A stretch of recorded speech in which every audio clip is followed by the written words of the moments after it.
بسم اللہ الرحمن الرحیم۔ السلام علیکم، most welcome on my YouTube channel. آج کا جو ہمارا ویڈیو کا ٹاپک ہے، آج جو ہم ویڈیو بنانے جا رہے ہیں وہ ہے ہماری قرآن کی صحیح طریقے سے ادائیگی، کہ ہم قرآن پڑھیں کیسے، کیونکہ ہم بہت ساری غلطیوں کے ساتھ قرآن پڑھتے ہیں، یا پھر ہم نے وہاں سیکھا ہوتا ہے جہاں ہمیں غلطی کا ادراک ہی نہیں ہوتا کہ یہ غلطی سے پڑھ رہے ہیں ہم یا صحیح پڑھ رہے ہیں، کیونکہ اکثریت ایسی ہوتی ہے کہ جو نارمل مولویوں سے قرآن پڑھتی ہے، سیکھتی ہے، پھر ان میں سے اور مزید اکثریت ایسی ہوتی ہے کہ جو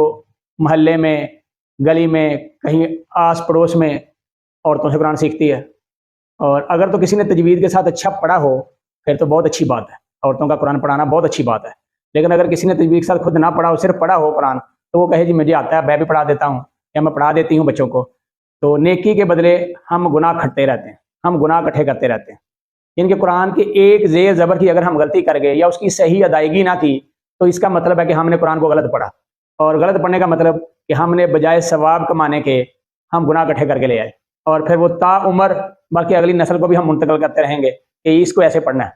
تو آج دو نقطے ہیں جس کے اوپر میں نے بات کرنی ہے، ان میں سے ایک حمزہ وصلی ہے اور ایک ہے نون قطنی۔ دو چیزوں کے اوپر بات کرنی ہے کہ نون قطنی جب آتا ہے، یعنی کہ چھوٹا نون جیسے آتا ہے، جیسے کہ یہ میں بتا رہا ہوں، تو نون قطنی اور حمزہ وصلی۔ حمزہ وصلی ہم اس کو کہتے ہیں جو اکثر قرآن کی آیات شروع ہوتے ہوئے پہلے لگا ہوتا ہے بغیر زیر زبر کے، جیسے کہ یہ ہے، یعنی کہ آیت شروع ہوتی ہے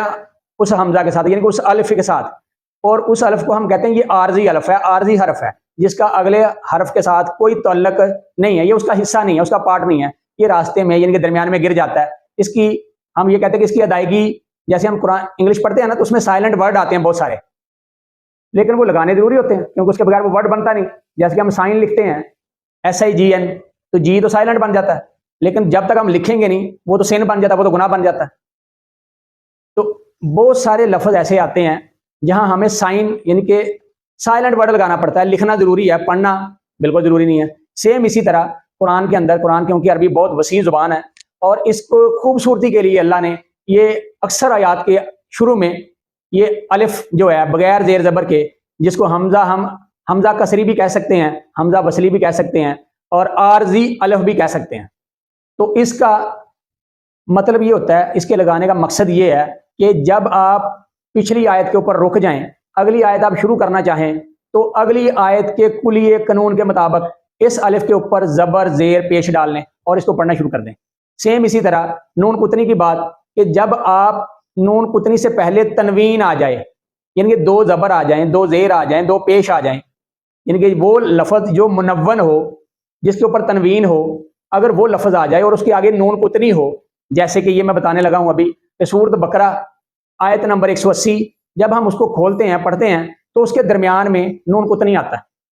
یعنی کہ چھوٹا نون آتا ہے جس کے نیچے زیر ڈلی ہوتی ہے، اس کو ہم کہتے ہیں نون قطنی۔ تو اس کے پڑھنے کا طریقہ کار یہ ہے کہ اگر آپ پچھلی آیت پہ تنوین کے اوپر رک گئے ہیں تو پھر آگے والی جب ہم آیت شروع کریں گے تو نون قطنی کو ہم پھر نہیں پڑھیں گے، پھر اس کو پڑھنا ضروری نہیں ہے، اس کے بغیر شروع کریں گے، لیکن جب اگر ہم ملا کر پڑھیں گے تو پھر اس کو پڑھنا ضروری ہے، اس کے بغیر جو لفظ ہے وہ پورا نہیں ہوتا، حرف کی ادائیگی مکمل نہیں ہوتی۔ جیسے کہ سٹارٹ کرتے ہیں سورۃ بقرہ کی 180 نمبر آیت، جیسے کہ میں نے بتایا، وہاں پہ اگر ہم پڑھیں ترک خیرہ، یہاں رک جائیں اگر ہم، تو پھر ہم پڑھیں گے الوصیۃ، یعنی کہ پھر ہم اس نون قطنی کو نہیں پڑھیں گے۔ اب یہ نون قطنی اکثر جو پبلشر ہیں ان کے لکھنے کا انداز الگ ہے، کیونکہ عارضی الف ہے، حرف ہے، عارضی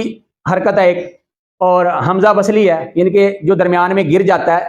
اس کو ہم حمزہ وصلی کہتے ہیں۔ تو اس کے لیے یہ ہے کہ کئی لوگ جو ہیں، جیسے مبین لفظ ہے یا مبین لفظ ہے، تو اس کے اوپر ہی نون قطنی کو ڈال دیتے ہیں،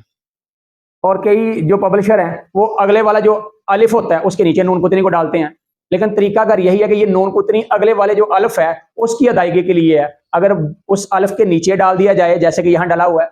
چاہے یہ نون کے اوپر ڈال دیا جائے جیسے کہ یہاں ڈلا ہوا ہے، تو اس سے کوئی فرق نہیں پڑتا، مطلب اس کا یہی ہے کہ یہ الف کے نیچے نون ہے، اس کو ہم نون قطنی کہتے ہیں۔ تو جب ہم اس کو پڑھتے ہیں ترک خیرہ، اب ہم یہاں پہ رک گئے ہیں، تو اب ہم نے نون قطنی کو نہیں پڑھنا، پھر ہم کیسے پڑھیں گے؟ الوصیۃ. لیکن جب ہم یہاں رکیں گے نہیں، ہم کنٹینیو کرتے جائیں گے، ہم مسلسل تسلسل کے ساتھ پڑھتے جائیں گے، تو پھر ہم اس کو نون قطنی کو پڑھیں گے کیسے؟ ترک خیرا الوصیۃ، ترک خیرا، خیرا یہاں پہ لفظ پڑھیں گے خیرا الوصیۃ، خیرن، خیرن لفظ بنتا ہے نا، لیکن جب ہم کنٹینیو پڑھتے ہیں تو خیرن یعنی کہ نون کو ہم نیچے سے لے کر نکلتے ہیں، زیر لے کر اس کو پڑھتے ہیں،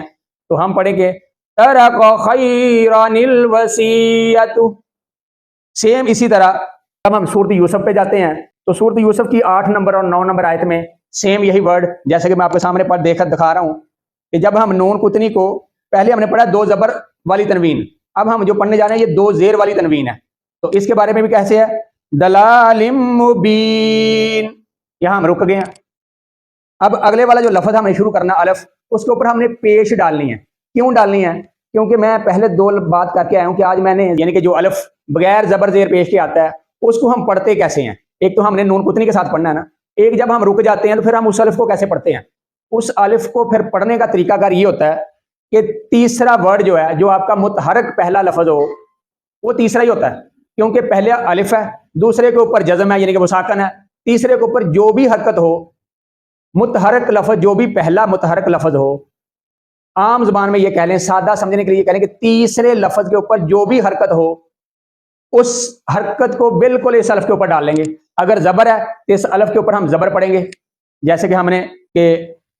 آپ سورۃ بقرہ کی آیت نمبر 3 جب پڑھتے ہیں الذین یؤمنون، تو یہاں پہ ہم نے الف پڑھا ہے. کیوں؟ کیونکہ لام 2 ہیں، ایک لام جو ہے وہ ساکن ہے، حمزہ لام زبر ال، لام زبر لا، تو جو لام زبر لا یہ تیسرا ورڈ ہے، تو اس لیے جو متحرک لفظ ہے وہ لام الف زبر ہے، تو اس لیے ہم الف کے اوپر زبر پڑھی ہے، زبر پڑھیں گے اور پڑھائیں گے بھی زبر. اسی طرح جب یہ سورۃ یوسف کی 8 نمبر آیت آتی ہے تو اب ہم نے تنوین کے اوپر رکے ہوئے ہیں، اب ہم نے اگلا لفظ شروع کرنا ہے، کیونکہ ہم نے نون قطنی کو نہیں پڑھنا، ہم نے الف کو پڑھنا ہے. تو الف کو ہم نے کس حرکت کے ساتھ پڑھنا ہے؟ زبر کے ساتھ، زیر کے ساتھ یا پیش کے ساتھ. تو ہم نے یہاں پہ متحرک لفظ دیکھنا ہے تو اس کے اوپر کون سی حرکت ہے. زبر ہے تو ہم اس کے اوپر زبر پڑھیں گے، زیر ہے تو ہم اس کے اوپر زیر پڑھیں گے، اگر پیش ہے تو ہم اس کے اوپر پیش پڑھیں گے. جیسے کہ یہاں پہ الف کاف زبر اق یہ بنتا ہے لفظ، اور تا پیش تو یہ تیسرا لفظ جو ہے یہ حرکت والا ہے، تو اس حرکت کے مطابق ہم الف کے اوپر حرکت ڈال دیں گے، کیونکہ یہاں پیش ہے متحرک لفظ کے اوپر، تو وہاں پہ بھی ہم الف کے اوپر پیش ڈالیں گے اور ہم پڑھیں گے حمزہ کاف پیش اق، تا پیش تو اق تو، لام واو پیش لو اق تو لو، ہم یہ ایسے لفظ پڑھیں گے. اسی طرح اگر سورۃ فجر کی 27 اور 28 نمبر آیت کے اوپر جائیں ہم، تو وہاں پہ لفظ ہے ارجعی، جیسے یہ میں دکھا رہا ہوں کہ ارجعی، یہاں پہ ہم نے الف کے اوپر جو حرکت ڈالی ہے وہ زیر کی ڈالی ہے. کیوں؟ کیونکہ ار را کے اوپر جزم ہے، ساکن ہے، جیم زیر جی، اور جیم کے نیچے زیر ہے، اس لیے ہم اس زیر کے تناسب سے الف کے اوپر بھی ہم جو حرکت دیں گے وہ زیر والی دیں گے. تو ہم کیا پڑھیں گے؟ حمزہ را زیر ار، جیم زیر جی، ار جی. یہاں تک کلیئر ہو گیا بات؟ اب ہم آتے ہیں دوبارہ سورۃ یوسف کی آیت نمبر 8 اور 9 پہ. تو ہم نے نون قطنی کو پڑھنا ہے، تو نون قطنی کو اب ہم نے کیسے پڑھنا ہے اس کے مطابق پڑھیں گے. تو یہاں پہ ہے، کیونکہ میں نے پہلے پڑھا دلال مبین، یہاں میں رک گیا تھا، میں نے تنوین نہیں پڑھی تھی، میں آیت کے اوپر سٹے کیا میں نے. تو اب جب میں نے اگلا لفظ پڑھنا ہے تو میں نے وہ متحرک لفظ کے حساب سے پڑھا ادخلوا یوسف. لیکن جب میں اس کو کنٹینیو تسلسل کے ساتھ پڑھوں گا، رکوں گا نہیں، تو پھر میں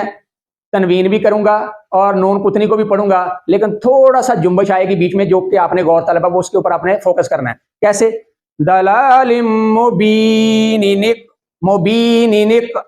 یعنی کہ نیچے زیر کو کرتے ہوئے اگلے والا جو زیر 2 زیر کا ہے نق، اگلے والا لفظ ہم نون کے نیچے زیر ڈالتے ہوئے کاف کے ساتھ ملا دیں گے نقتلو. تو ہم جب ہم کنٹینیو پڑھیں گے تو کیسے پڑھتے ہیں؟ اب دلال مبین